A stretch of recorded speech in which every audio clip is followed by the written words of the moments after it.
A história que vou lhe mostrar agora certamente é a mais pesada do canal, porque ela também é a mais pesada que eu já vi em toda a minha vida. Antes de dar início ao vídeo, tenha ciência de que o conteúdo não será visualmente explícito, pois prefiro me abster do uso das imagens da vítima. Porém, o conteúdo ainda é sensível, porque irei contar todos os detalhes sobre o caso Junko Furuta. Nascida no dia 18 de janeiro de 1971, Junko era uma colegial de 17 anos que, além de estudar, também trabalhava em meio período numa fábrica de moldagem de plástico. Ela tinha boas notas e era o exemplo perfeito de estudante perfeita. Ela era aluna da escola Yasho Minami, na prefeitura de Saitama. Junko sempre foi uma menina muito bonita e popular, mas tímida. Ela não bebia e também nunca foi vista em festas. Até que, em um certo dia de novembro de 1988, Hiroshi Miyano, um rapaz deplorável com ligações com Yakuza, tentou conquistar Junko de alguma forma, sendo rapidamente rejeitado pela garota. Porém, no dia 25 de novembro de 1988, o verdadeiro inferno passou a acontecer às 8h30 da noite. Junko estava pedalando em sua bicicleta, voltando para casa, já que havia terminado suas tarefas do trabalho. Quando então, um plano sórdido que estava sendo esquematizado por Hiroshi Miyano e Shinji Minato foi posto em prática. Miyano aparentemente se sentiu humilhado pela rejeição, já que ele nunca havia sido rejeitado naquela escola. Obviamente não por ser alguém bonito ou decente, mas apenas pela ligação com Yakuza, simplesmente porque elas sentiam medo. Então, naquela rua, Minato surgiu de repente e chutou a bicicleta de Junko, fugindo em seguida. Quando então, Miyano apareceu, fingindo ser apenas um espectador inocente que aleatoriamente estava ali por acaso. Então ela foi abordada por ele, que a ofereceu ajuda e se propôs a levá-la para casa em segurança. Porém, o que ela não sabia é que os dois, Minato e Miyano, tinham envolvimento com Yakuza. Minutos mais tarde, Miyano havia levado Junko até um armazém, onde ele revelou suas conexões com Yakuza. Miyano, então, a estuprou e ameaçava matá-la enquanto praticava o crime. Em seguida, ele ligou para os demais companheiros, se gabando pelo que fez com a garota. Então pediu para que eles viessem até o local para ver o que ele havia feito. E lá, um estupro coletivo aconteceu. Prática que era comum entre eles, pois tinham o costume de perambular pelas ruas atrás de garotas para estuprar. Então, por volta das 3 da manhã, Miyano levou Junko até um parque próximo, onde Minato, Ogura e Watanabe esperavam. Todos então disseram a ela que sabiam onde ela morava, devido a um caderno em sua mochila, e que a Yakuza mataria sua família se ela tentasse escapar deles. Isso fez com que ela facilmente fosse dominada pelos 4 criminosos.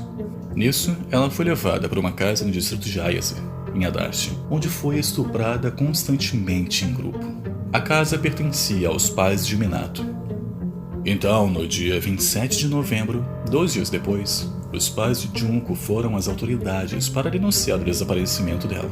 Porém, o grande problema é que os criminosos tinham noção da situação, então, para evitar uma visita inesperada da polícia, eles forçaram Junko a ligar para sua família, dizendo que estaria fugindo de casa com um amigo, mas que tudo estaria bem, e que não estava correndo perigo. Agora então, nesse novo cenário, Ogura obrigou Junko a fingir ser namorada de um dos garotos enquanto os pais de Minato estavam por perto. Junko, inclusive, tentou escapar algumas vezes, implorando para que os pais de Minato a ajudassem, coisa que nunca aconteceu. Eles nunca a ajudaram. Suposições apontam que aparentemente eles tinham medo de Miyano, que era supostamente um líder de baixo nível da Yakuza, que por sinal já ameaçou usar seus contatos da organização para matar qualquer um que interferisse na situação. A introdução, então, já foi realizada. Agora vamos aos detalhes sórdidos que você ainda pode parar o vídeo, pois as informações serão realmente pesadas. A origem disso tudo é de uma crueldade inimaginável. Então insisto em lhe manter avisado. Junko então ficou lá por 44 dias sobre as piores condições.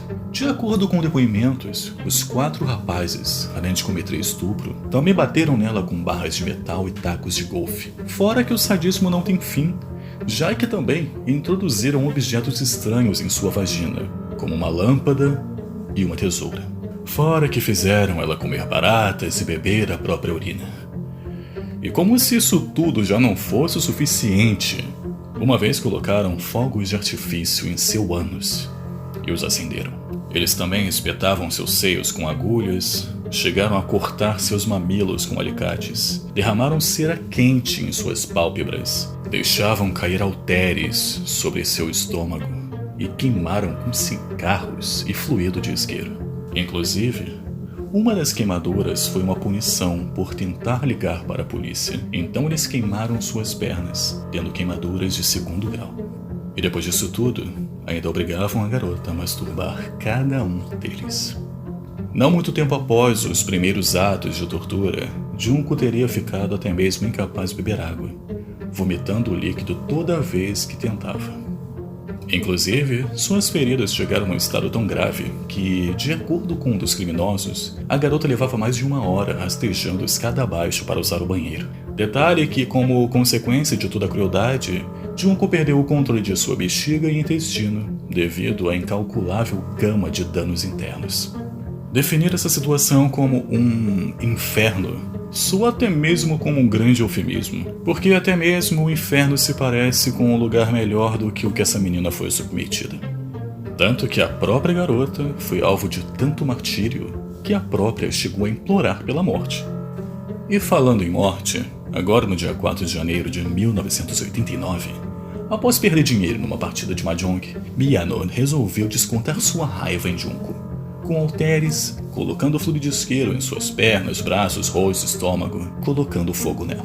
A aparência dela havia desaparecido, deteriorada em meio a tanto inchaço, pele torrada, pus, bolhas e úlceras de infecções. Mais tarde, nesse mesmo dia, Junko convulsionou e morreu por conta do choque. Estima-se que Junko foi estuprada cerca de 500 vezes. Miyano levava cerca de 20 pessoas ou mais diariamente àquela casa, que violentavam e agrediam a garota. Inclusive, segundo depoimentos, disseram que ela foi estuprada por cerca de 12 homens e adolescentes em um único dia. Então, ao todo, houve uma estimativa de que ela foi violentada sexualmente por cerca de 30 homens. E também naquela altura, seu cérebro já havia sofrido uma diminuição por conta das pancadas em sua cabeça, tendo várias convulsões extremas e até mesmo perdendo a capacidade de respirar pelo nariz. Agora, no dia 5 de janeiro de 1989, 24 horas após a morte, que eles notaram que a garota estava morta. Então puseram seu corpo numa mala de viagem, que foi colocada em um tambor de 55 litros, preenchido com concreto, e no terreno baldio deixaram o tambor, no bairro de Koto. Algumas semanas após o crime, no dia 23 de janeiro, Miyano acabou se entregando sem querer para a polícia a respeito da morte da Junko, que foi preso com Ogura pelo estupro de uma outra garota, que ele entreouviu que estavam investigando um caso de assassinato, dessa forma deduzindo que Ogura tivesse confessado à polícia o crime cometido por eles. Então, rapidamente, ele contou onde o corpo da jovem poderia ser encontrado. E foi só no dia 29 de março de 1989 que o tambor foi descoberto, e o corpo foi identificado por meio de impressão digital. Após a confissão, os principais envolvidos foram punidos, mas ainda assim o máximo que aconteceu foi uma sentença de 20 anos de prisão, enquanto houveram sentenças mais fracas. O que é questionável, já que em outras circunstâncias eles poderiam receber uma prisão perpétua ou até mesmo a pena de morte. Por isso que desde então acredita-se que houve um certo envolvimento da Yakuza no julgamento. Suposição que é extremamente sustentável, já que alguém de dentro da polícia avisou a eles sobre a denúncia dos pais de Junko. Além deles, os pais de Minato também foram sentenciados, tendo que pagar uma compensação no valor de 50 milhões de ienes. Inclusive, esse foi o valor que eles tiveram que vender a casa deles para quitar a compensação aos pais de Junko. Afinal, eles sabiam o inferno que ela estava vivendo.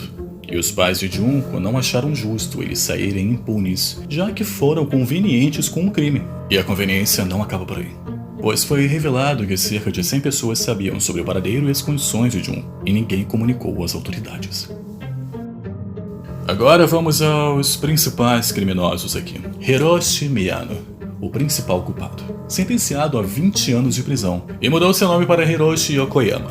Joe Ogura, sentenciado de 5 a 10 anos de detenção juvenil, e mudou seu nome para Joe Kamisaku.